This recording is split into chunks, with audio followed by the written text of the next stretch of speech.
Let's bring in Iuliia Osmolovska. She is a former diplomat and the executive director of Eastern Europe Security Institute. She joins me now from Kiev. Iuliia, good to have you on the show. We're hearing from Russian officials of them announcing that the Zaporizhzhia nuclear power plant will now be under their jurisdiction and that their staff has signed contracts with this Russian company. Keeping in mind that this facility, this all-important facility, is essentially hanging by a shoestring in terms of backup diesel generators, are you confident that a civilian nuclear disaster will not happen, can be averted? No, I'm not.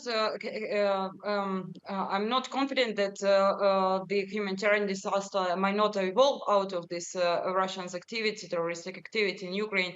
Neither on the Zaporizhzhia nuclear power plant, nor on any other nuclear power plants in Ukraine, because you know that Russians announced and blamed that Ukraine in the attempts of producing dirty bombs with the contaminated wastes of the nuclear activity. However, recently the report of the IAEA agency concluded that there are no signs of Ukraine preparing any kind of this kind of weapon. But what Russians are trying to do is just still to keep this nuclear blackmailing of the world and European leaders, thus in a hope of them to press Ukraine, get into negotiations with Russia, because what they need right now is desperately to have ceasefire and actually start talks on the temporary occupied territories of Ukraine to belong to Russia. Iuliia, I'll get to the negotiations in just a bit, but I want to sort of underline this point that Russia is waging a multifaceted war. The latest chapter of this is a type of energy war where it's taking out critical energy infrastructure. Talk to us about how people in the capital, around the country, in terms of their morale with just winter, very harsh winters in Ukraine, are facing the bleak reality of heating, a lack of heating, a lack of running water, how this is going to affect the people.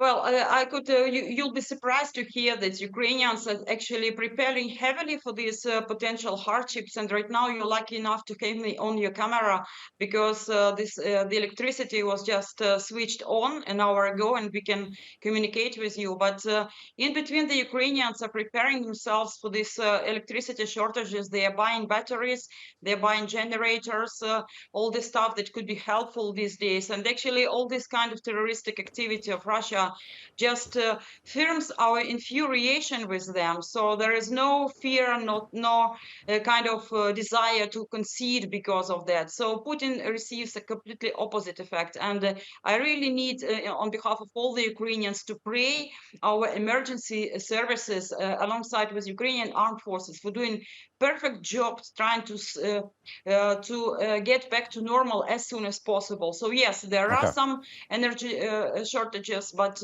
we are coping with them owing to this activity of our emergency services. You mentioned diplomacy, so let me sort of switch gears and ask you about that. The fact that Russia was sort of been able to sort of persuade it to actually rejoin this grain export deal in the Black Sea, this is an important step.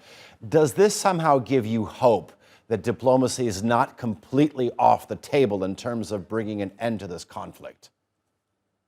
Yes, definitely. This gives me a number of hopes. First of all, that your president, Recep Tayyip Erdogan, is emerging as a very powerful international broker, because we see that owing to his involvement in the UN, we were able to have the settlement on the release of Ukrainian combatants from Azov, from Mariupol.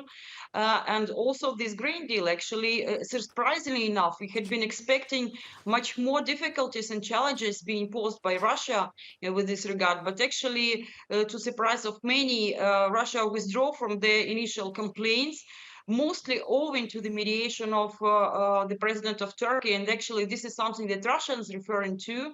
And also, our president, yesterday in talks with your president, said his high appreciation for these mediation efforts. And actually, this tells us that Russians are losing their seemingly, at the beginning, powerful position in negotiations and getting weaker. Therefore, they're ready to concede. And this gives us hopes that the approach that your president demonstrated, that that, yes, there should be diplomatic solutions to that, but on the perception of the full restoration of Ukrainians' territorial integrity and sovereignty. So if it is in place, I'm pretty sure Okay. that, and Russia withdraws its troops from Ukraine till the borders of 1991, I'm pretty sure that peace talks are possible. Okay, that's a very good analysis. Iuliia Osmolovska, thank you very much for joining us here on the NewsHour.